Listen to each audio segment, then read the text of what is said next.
Bitcoin is currently finding resistance right here on our mid-level trend line of our ascending wedge.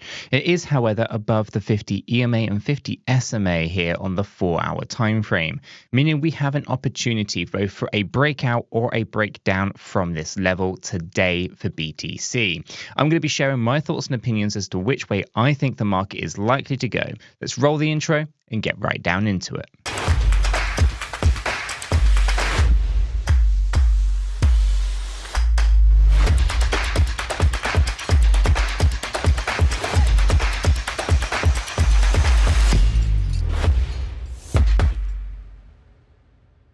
Hi guys, welcome back to another Bitcoin video update. Today we are jumping down into the world of Bitcoin. We are paired up with USDT. We're on the 4-hour Binance chart. And as I said in the intro there, we are finding ourselves up against resistance. Let's go ahead and zoom in here and take a look at what's going on. So as you can kind of see here, this upper trend line area, this mid-level trend line, I should say, is an area that we were kind of monitoring way back over this side, right? We can see this was resistance.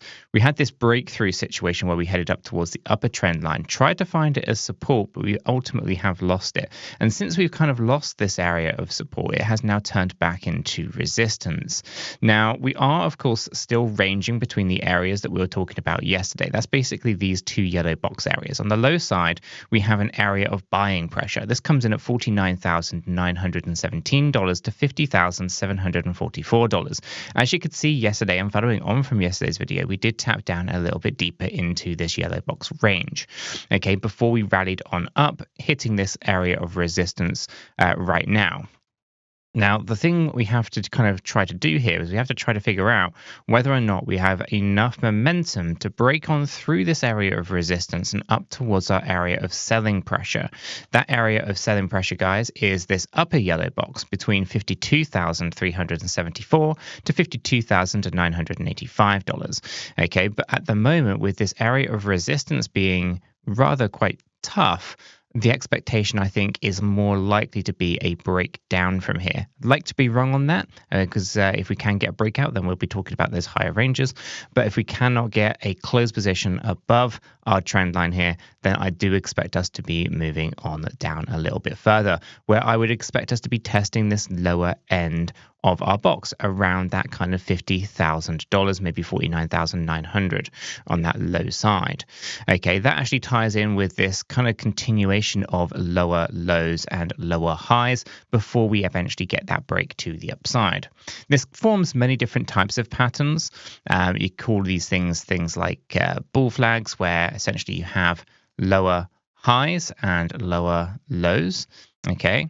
Something to this effect, and this will be on a decreased volume, right? Overlapping candlestick patterns here, a decrease in volume, and basically that should have followed an increase in volume and a large spiked move to the upside with very little overlap. And that's kind of where we find ourselves, right? So a potential bullish flag here where we still are targeting out that slightly higher range, but we may find ourselves testing the low range of our kind of yellow box area here, which maybe in time actually tests our lower trend line overall. Okay, so I'm going to go ahead and delete these little lines here so just keep it nice and simple. And I'll zoom back out. We could potentially, if it depending on how long it takes to play out, test this low end yellow box and this lower trend line. And of course, hopefully it will coincide nicely with our 200 EMA here at this point as well. As you can see, our 200 EMA is following this lower trend line, which is acting and has acted as support in the past. So this could be a great area for a huge opportunity on a long position. So I do feel like a short here is probably the most probable scenario. And so if I go ahead and put in a short position from our current area, the stop loss would be, in my opinion, just above these swing highs. We'll get a nice break above there, and I'll target out that low end around $50,000. That gives us around 4.89 risk reward ratio. That means for every $1 that you would risk, you would potentially earn $4.89. Now, if I am to be leverage-based trading, you guys know by now I am going to be doing that on the BitGet platform. BitGet is my go-to platform for all my leverage-based trades. There's a link to BitGet in the description down below. If you haven't yet signed up to BitGet, guys, I urge you guys to check it out. It is a fantastic platform, very easy to use. If you are new to the platform, you are eligible for up to $30,000 of rewards and bonuses, depending on how much you deposit and trade on the platform. There are terms and conditions that are associated with that, and using the affiliate link in the description below. It's important to understand that not all countries and jurisdictions are eligible for those bonuses, so do check out the terms and conditions on the website through the link in the description down below. Okay, so if I am to trade, I'm going to be trading on BitGet. Now, as we see here, that's the opportunity for a short position. This is the one that I think is the most likely to play out. Now, the reason for that is we come up into our stochastic RSI. You can see that our stochastic RSI is at the 100 level. That is the maximum level of overbought, meaning that momentum has basically pushed its way up. It's found resistance, and there isn't really terribly too much more to go to the upside. So we will be looking for the RSI, as a stochastic RSI, to start dropping down. Now, the white line here, this is the average, okay, the average of the stochastic RSI, which is the yellow line. This basically means typically what you tend to find is when the yellow line crosses down lower than the white line, well, you start to see momentum shifting down. And likewise, when the yellow line crosses above the white line, momentum starts shifting upwards. And both of these are sat at 100 at the point of recording. So I'm expecting a shift to the downside in price because we're expecting a shift in the momentum from buying to selling. Okay, that's kind of what we're looking at here. The same story also on the 1 hour time frame. You can see here there's a little bit of a lift on the 1 hour time frame here, but I'm still looking for this one to drop down as well. I'm not thinking that this has more momentum to the upside. It's possible, of course, that we have a massive breakout and we just remain overbought, but I'm not expecting that. Okay, but I will go through a scenario what we should do if we were to see that.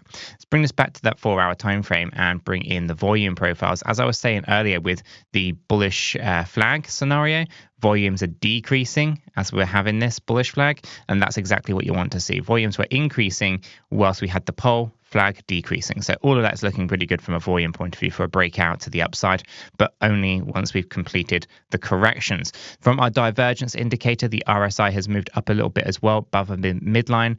So looking good for a break to the upside in my opinion here, but we'll keep a close eye on this because we could end up with a bearish divergence on the RSI versus price action. An example here will be that if we start to really ramp up higher and we've had a breakout situation higher than the previous swing highs, then we are going to, in my opinion, start seeing some divergences occur. So we'll keep an eye on that as well. But for the most part, I think everything's actually in a really reasonable position. So here you can kind of see this expectation of mine. Now, what happens if we actually move up and we did close above our trend line here? Well, instead of going short at that point, we actually go long. We put a nice tight stop loss on there and we target out this higher range here. It's not as juicy in terms of potential. This is only a 1.97 risk reward ratio, meaning you would get $1.97 for every $1 of risk.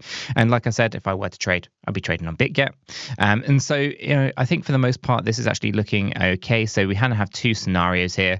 One, we obviously go short with a nice tight stop loss. If that stop loss gets hit, we go into a long position instead, and we kind of reverse the positioning. That way you can kind of take advantage of both situations. And this little overlap area right here in the middle, that is, of course, the area of risk. Okay, so ultimately you'd risk a little bit more. Your profit would be affected by this. So you only want to make sure that you have good risk reward ratios and you're using proper risk management and all that kind of usual stuff if you were to do this. Now, it's just my approach. Obviously, it's worth noting that I am no financial advisor. I can't give you financial advice. All I can tell you is what I would do and my personal thoughts and opinions on the data in the charts and how I personally would trade the situation that we find ourselves in with BTC. So yeah, if you do have access to a financial advisor, you should probably go ahead and consult them because I am no financial advisor. So let's go ahead and take a look at a bigger macro zoom out view here, right? So I still think that we have that ability for that kind of $55,000 BTC. It might just be that before we get there, we end up having this little correction first, and then this massive breakout more towards that kind of $56,000 as we kind of coil up into this ascending wedge. Ultimately, though, the ascending wedge pattern is a bearish one. I've been talking about this for quite some time. This is on a much bigger macro scale. This is kind of how this one will play out, unless, of course, the bulls can break out of this bearish pattern. Okay, so be very mindful that although we might see some, new yearly highs here, and we might have some fantastic runs to the upside downside. The pattern in itself is still bearish. That has not changed. But ultimately, I still see us with some short-term moves to the upside to take advantage of before we can get into those bigger corrections. But I'm still firmly in the camp of a big correction coming here for BTC. So yeah, nothing has changed there. Why don't you check out this video right here where JB is going through some of his thoughts and where he thinks Bitcoin is heading as well.